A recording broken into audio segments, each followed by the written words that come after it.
Well, hello, y'all. Good morning again from Southern California. Glad to have you with us. As you can tell, no cowboy hat. So that means Hammer's not in the house. I'm Ron Siegel. I'm in here guest hosting for Hammer this week, and I appreciate you all being with us. Glad to have you. If you're here with us live, say hello. If you're here with us and you're not live, well, don't say hello then, but we do appreciate everyone coming in, checking in, telling me where you're from, because as I've said before, I'm not as up to date with everyone as Hammer is. So I appreciate that. Say hello and tell me where you're checking in from. Obviously, today, as the 21st of May, we're going to chat a little bit about where the markets are. We're going to recap what we saw yesterday. We're going to talk about what's driving the market, what we're watching, and is there cause to be nervous? So, as you know, each and every business day morning, 9:30 a.m. on the East Coast, 6:30 for those of us who are up early on the West Coast. We're here checking in with Hammer each day. Again, say hello if you're here with us. Tell us where you're from. If you are watching us on the replay, as Hammer asks all the time, hey, go ahead and just put in their hashtag replay. I don't know what he does with his fingers and all that kind of stuff. So I don't know. But as you're checking in, be sure to help us out, help Hammer out, because I'm only here for 2 more days. But help Hammer out and make sure you click the like button and smash the subscribe button and tag your friends. We want to get the numbers up. So Hammer's happy with us and he's not afraid to go out on another 10-day road trip. Disconnected. Have you ever disconnected for 10 days completely? I can't remember the last time I turned off all the devices, even when I was in college. Yes, back in the 80s, I was one of the first people to have one of those cell phones, mobile phone we called it back then. Do you remember that big Motorola with the massive antenna on top? Yeah, that was I was one of the guys that had one of those. I don't know if I'm a loon or what, but I was one of those that did have that. Today, okay, we got a as you know, I generally give Hammer or put in the comments what we're celebrating for the day. So it's Strawberries and Cream Day, but I'm gonna also share with you, if I can get this share button to work. I'm gonna find share right there, and I've shared with you all week that I am not very good at Restream. I use StreamYard, so I'm a little better at that. But I also have a producer on with me, so he kind of drives things while I sit there and talk, so I don't fumble around like I am right now. But today's also National Juice Slush Day. National Juice Slush Day. So I am going to ask the question of the day, and I should have put that on there before I went over to this, but I'm going to see if I can get that on there. You're going to love it. Okay, so National Juice Slush. If you are a juice slush person, I put on there with or without, just because I don't know whether the algorithms like it, with or without the alcohol. Some people like the rum, some people like the vodka. So we're going to go ahead and just answer that while we go through. And I say hello to Katie, live from Seattle. Good morning. Megan Bissell is with us. Good morning. I don't know where Megan's from, but tell us where you're from. Mike Tebow is Grand Blanc, Michigan. Okay, I've never heard of that one. Bill Stevens, another Michigander. Good morning. Are you from the what do they call it? The Upper Peninsula or something? Is that why you put the hand out like that? That's a typical Michigander comment. Michael Garcia, Orlando, Florida. We've got a Kyungju Park is in LA. Okay, so you're right in my backyard. I'm here in Anaheim. And you're up crazy early, just like I am. Huntsville, Alabama. Megan Bissell is there. Okay, thank you for putting that in there. Let's get on there and put on there if you know or if you care, as far as what do you like with or without alcohol in those juice slush, and keep saying hello to us. Cold Michigan. Mike Morano's in Cold Michigan, and I want to wait and see Mike's baby animation. We talked about that on Grab and Go Social yesterday. So I'm anxious to see that one. So we are going to get started here today. Let's see what's going on with the markets. The markets are ugly, and we're going to talk about why. But what happened first? We're going to go into. I use MBS Live. I don't know if anyone else uses MBS Live, but I like the product. But for some reason, it tends to always want to be refreshing real frequently. And I'd love to know how to get this. Maybe I can get that screen a little bit. There we go. Okay, we got a little bigger right there. So you can see where we closed yesterday, right there at 98.62. That's on the mortgage-backed security, the 5.5 bond.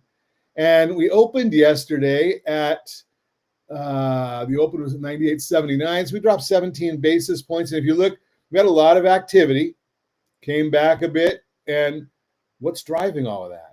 Well, it's uncertainty. The markets don't like uncertainty. There's not a lot of news. If you watch, and we'll show you that in a minute. But then we get up and we look at it, and we get today, and we have what they call a gap down open.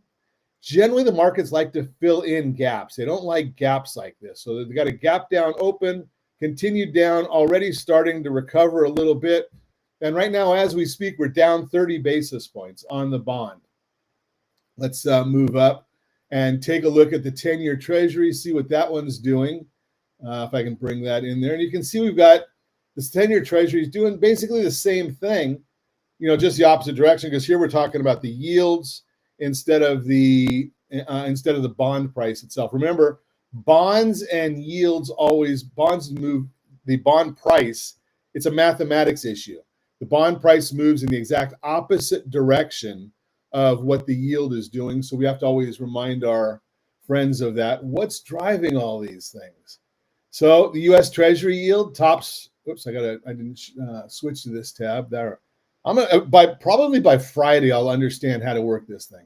30-year Treasury yields top 5%, 10-year hits 4.5 on deficit concerns. Now, this comes from CNBC, and we have to always remember where the data is coming from. CNBC is always going to be negative toward the current administration.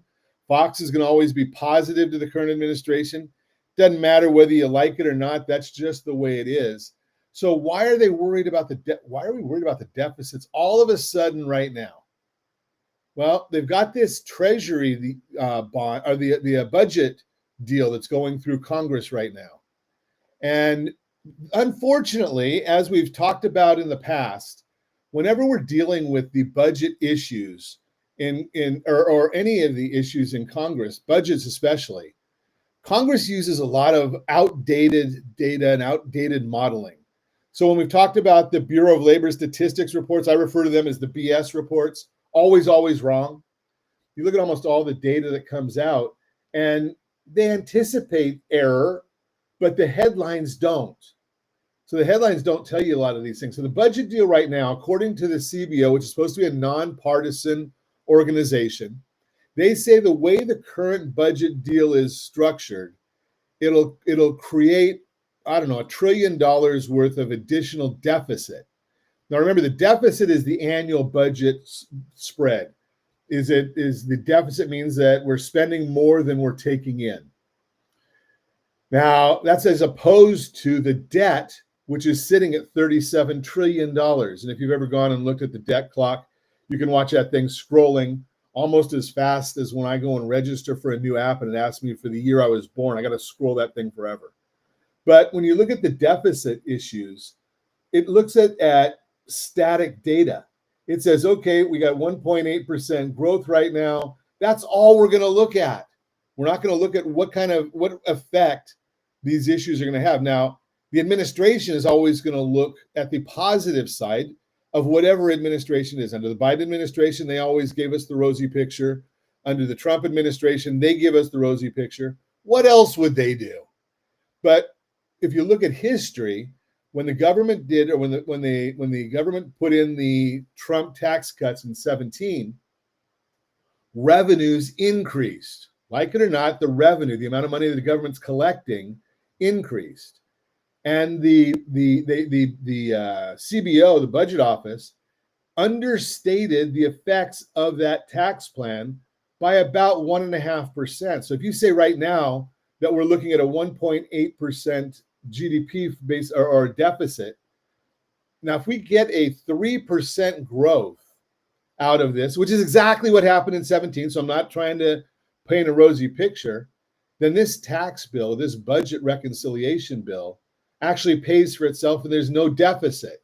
But you're not going to hear that in too many places. We're just giving you that information because you're listening to the Hammer Show. So just wanted to throw that out there for you. People are worried though right now, and I'm going to try and share this again. If you look again, another report on CNBC, if I can get this to pop up, mortgage demand is dropping. Are you seeing it drop in your area? So mortgage demand drops after interest rates jump to the highest levels since February.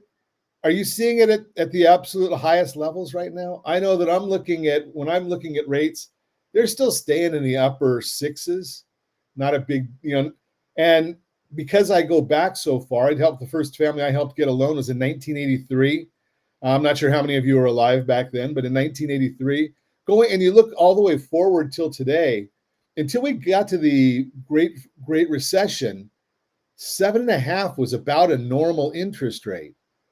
And the problem is that young people right now are looking, and all they know is from the Great Recession on. I do a segment on my show, The Millennial and the Old Man. And you talk to the millennials, they don't know any different than the 3-4% interest rates. And my comment then is, what would it take for us to get back to a 3% rate? Well, we had it with the Great Recession. We had it with COVID. Do we want either one of those to come back again? So I submit that maybe we don't want a 3% 30-year fixed rate loan. Maybe that's not in the best interest of the country. So big issues right there. The other thing that the markets are looking at, and it's another report that I got, this one came off of Yahoo Finance, is an issue that Jamie Dimon is always a very, very influential, right? It's kind of like, again, talking about the old days. There used to be a trading firm called E.F. Hutton, and they had this commercial that when E.F. Hutton speaks, people listen. And it was a great commercial because even with the baby things that are out right now, you'd have the babies would all stop whatever they were doing and listen as soon as there was the E.F. Hutton was speaking in this commercial. Well, Jamie Dimon, same way. When Jamie Dimon speaks, people listen. And he says there's a lot of complacency in the markets right now. But the whole issue, why is there complacency? Well, maybe it's well-deserved, right? If you look at what happened on Liberation Day, the market lost, 10 or 15% at that time. If you look right now, the markets are up following Liberation Day commentary. So those are the items that are driving the market right now. And I'm going to tell you that I'm a bit nervous. Why am I nervous about what's going on in the markets? Well, here's my thoughts. If the budget reconciliation bill, or when the budget reconciliation bill is passed, and it's going to pass, what's it going to look like? We don't know. I did just see this morning some of the highlights from it. They're negotiating the whole thing, and as they negotiate this, they have to keep, the give and take, and unfortunately, the way our system works right now is the party in control is the only one that has a say. The out party under the Biden administration or under this Trump administration, the out party doesn't get a voice because all they want to do is be contrarian. And it's not good, but it is what it is. The instead of saying, hey, let's get a seat at the table. And if you've listened to me, I'm a big fan. I am a conservative, but I like to look at what the people have to say and who's saying what. And one of them that makes the most sense to me right now is actually Fetterman from New Jersey. And, he's a Democrat, but he's common sense. And I like the idea of common sense. So I'm looking at just some of the highlights, permanent of where they are today. And the reason I brought that up is that if you had a little more common sense individuals out there working together, the things that are important to everybody might get worked into the bill to get a bipartisan bill. Unfortunately, we don't have too much bipartisanship now. Permanent provisions for the 2017 Trump tax cuts, child tax credit boost to $2,500, 4 years only. Pass-through business deduction boost to 23% permanently. They got the no tax on tips and no tax on overtime still in the bill. Enhanced deductions for seniors to $4,000 for 4 years, and increasing the SALT cap from $10,000 to $40,000. That last one, that's just a payoff. So you get a few of the Republicans that are in Democrat areas, in Democrat states. They want to get what they want for their constituencies in order to buy their vote. They increase that one from 10 to 40,000. Good or bad, doesn't matter. It is what it is. So I'm going to say that I'm nervous right now. Why? Because we're contrarians. The things that bother the market generally are the things that are going to help us in the bonds. So when this bill passes, it's going to be a big boost for the stock market and probably won't help bonds at all. So we might see the bonds take another leg lower. So I'm a bit nervous on that. With that said, I'm going to tell you that I would be leaning toward locking right now, because when you look at the news that's on the coming up, there's not a whole lot of news projected, so we're not going to see news moving things. Now, the one area that we are protected by a little bit is in the absence of news, which the budget bill will be news. If Israel attacks Iran, which that was in the news again this morning, that Israel's looking at attacking Iran, in spite of what the administration is saying.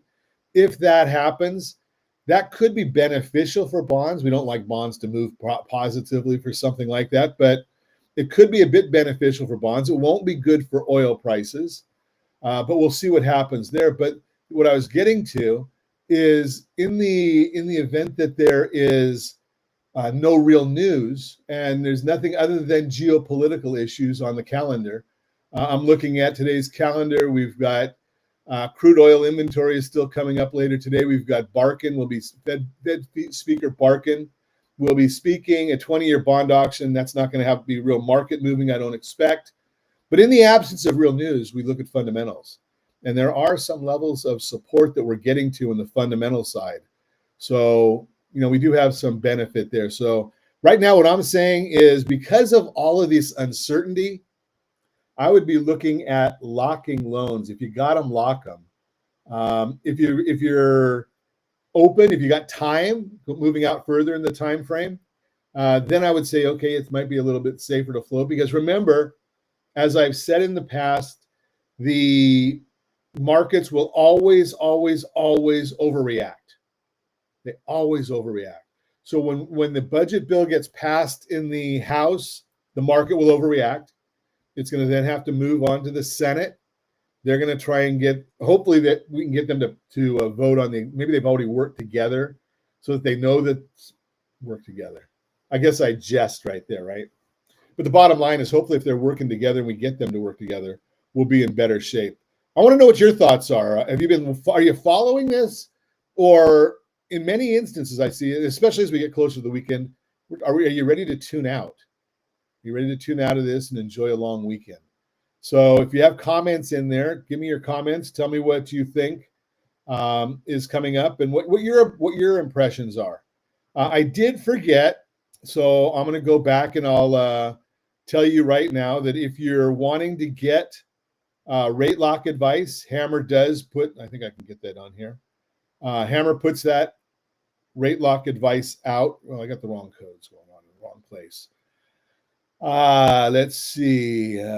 Rate lock advice. There's the bottom third. There is the QR code. Did I get it right? Okay, I'm pointing in the right direction over there. You've got the QR code for lock advice on emails. To get that email lock advice from Hammer. I think that one's $7 a month if you want the lock advice. If you want to know when we're going live, I'll be doing it the next 2 days. Then Hammer's back on Tuesday. There's the text code for getting the reminder that we're going live. What else does he have on here? Text alerts. I guess, okay, so here's what I got. That's backwards.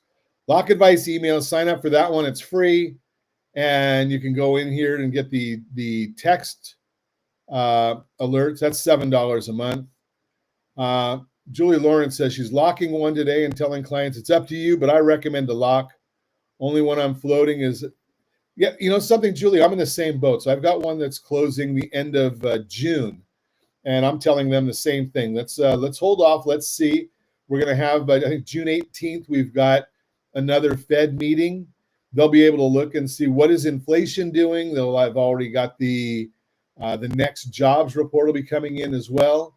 So I'm with you, Julie. So same thing. Anybody else got any thoughts on this? I think I've given all of him. If you missed it, shame on you. But Grab and Go Social. Hammer is gone, but Austin is doing a great job on this. He gave us a class yesterday. Are you watching on social media, and you see these little baby pictures, a baby shot? So you take your own picture and make a baby shot out of it, and have it talking about mortgages or whatever you want it to talk about. Austin did a great job yesterday on Grab and Go Social with a training on how to do that. Last week he did a training on YouTube. I said this to Hammer before. I'm a big believer because I'm old. Is you got to have a millennial. You know, if you're a millennial, thank you, Mike Tebow. Appreciate your thoughts there. Deb Dickinson, have 2 set for July 10th. So sweating out some floats. You know something? I think it's a good idea. Grand Blanc is near Flint, Michigan. Was the home of the Buick Open Golf Tournament. You know something? I love watching golf. My kids laugh at me because I watch golf and then I fall asleep to it. So, you know, that's the way it is. Appreciate your comments, everybody. And let's go back and I think I had it on here as far as our thought of the day, juice slush day. And I wanted to know, are you going with or without the alcohol in the juice slush? Anybody got a comment on that one? So juice slush day. If you don't have any comments on it, you'll probably be happy to know that we're going to check out and tell you we look forward to seeing you tomorrow morning. Same bat channel, 6:30 a.m. for those of you on the West Coast, and 9:30 if you're in the East. And if you're watching the replay, put a hashtag replay in there. That way it helps Hammer's algorithms. And appreciate you checking in with us each and every morning. Have a great day. Be busy. Stay safe. If you're on the West Coast, stay cool.